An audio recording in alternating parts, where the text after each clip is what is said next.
Hello guys! Hello! Welcome dito sa aking channel, Kapalaran 888. Welcome!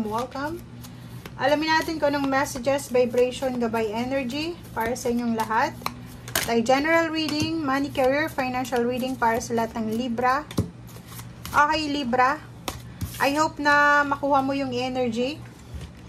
And since general money career to, pwede kang makaresonate or hindi. Depende sa kung ano yung lumabas dito na feeling mo resonated sa'yo. Okay guys. Unahin natin ito Libra na sun. Siguro isa kang parent, isa kang father or mother, and may anak kang lalaki siguro. Nag-aalala ka siguro sa anak mo ngayong June, or siguro starting this month of June. Pwedeng bago siyang graduate or gagraduate pa lang siya.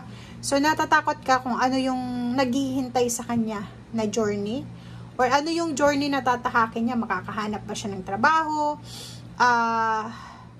magpupursu ba siya ng tinapos niya, or parang ganito-ganyan. So, kung yung iba naman sa inyo dito, natatakot kayo para sa family situation nyo, lalo na dito sa anak na lalaki. Okay?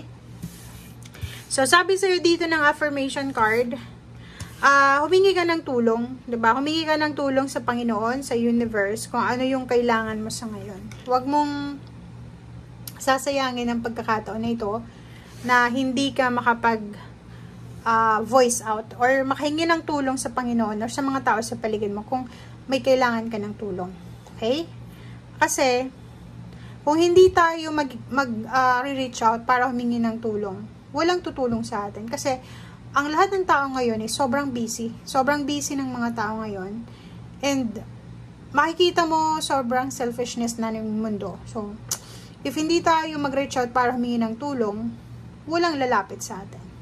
Okay? Kasi busy sila sa bawat buhay nila. Affirmation, para mabawasan yung pag-aalala mo sa anak mo or sa kung kanino man, mag-isip ka lang ng positibo. Okay? Ngayong buwan ng Hunyo.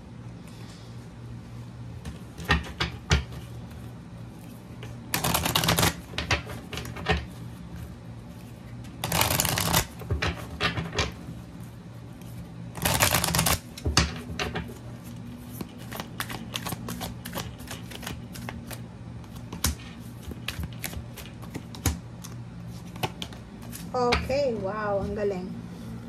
Isang napakabilis na balita, para siyang kidlat na balita ang darating sa'yo. It's either good news siya, or literal lang na news, or pwedeng balita lang. So, isang mabilisan na information is either message, call, chat, email, documents, data, letters, or kung ano pa man ang darating sa'yo. And pwedeng ito ay tungkol sa recognition and reward. So, pwedeng sa graduation, pwedeng tungkol sa salary increase, sa pagtaas ng posisyon, pera, or kung ano pa man. So, nasa celebratory ka ngayong buwan ng June. So, parang nakikita ko sa'yo dito, masaya ka, okay? Kasi may posibleng bagong trabaho na magsisimula, may bagong partnership, business partnership, teamwork, or kung ano pa man, na posibleng magbo-blossom. So, blossoming abundance pa lang siya. Etong prosperity begins. Pero eto na isi-celebrate mo is, ano na siya, positive endings, positive closure.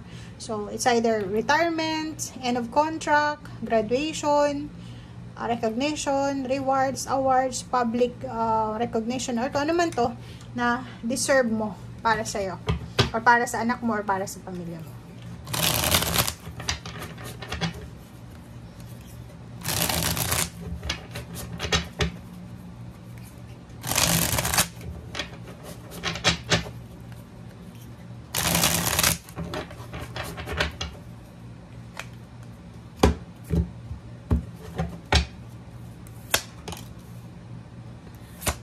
Okay.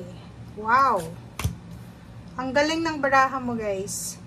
3 cards. Ang focus mo ngayong June is tungkol sa pagbabago ng buhay mo.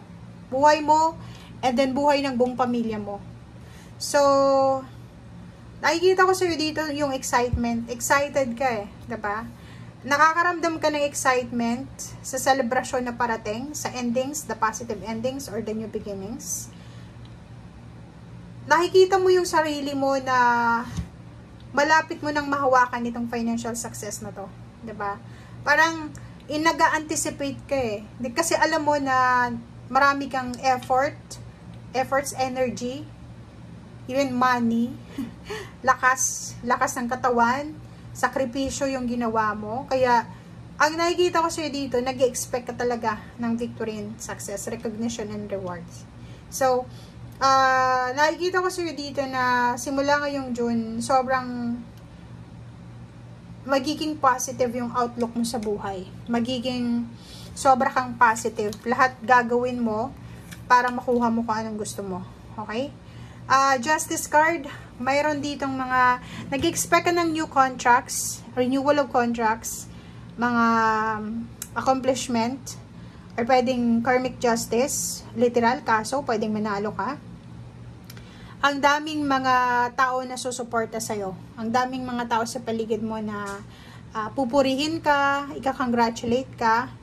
Parang ganon, ika-congratulate ka na lahat kasi job well done siya. Diba?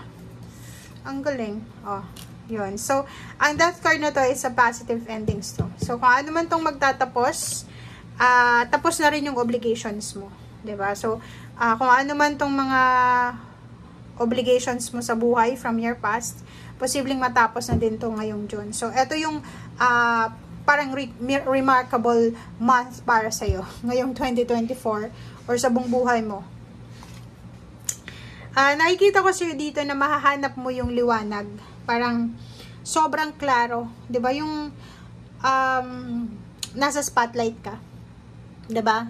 Parang nasa spotlight ka, ikaw yung kasi pinupuri ka ng tao eh. Pupurihin ka ng tao, ika-congratulate ka nila sa ginawa mong maganda.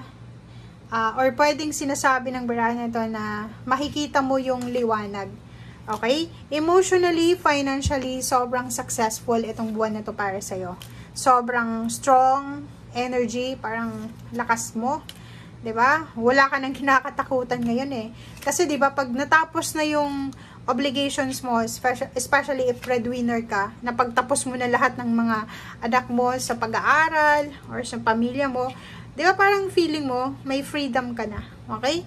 So, yung lahat ng efforts, lahat ng pagod, lahat ng sakripisyo mo para sa pamilya ay posibleng may reward ito. Okay? Lahat ng ginawa mo ay ibabalik sa'yo ng tagumpay. 'Di ba? So, lahat ng yan ay posibleng, lahat ng trinabaho mo, lahat ng pawis na lumabas sa katawan mo dahil dyan sa ginawa mo, ay posibleng ibabalik sa'yo in a positive way ng ating universe. And victory and success, eto din, progress, victory, double victory, peace and harmony, strong foundation, and prosperity and abundance. Okay? Thank you guys. Bye!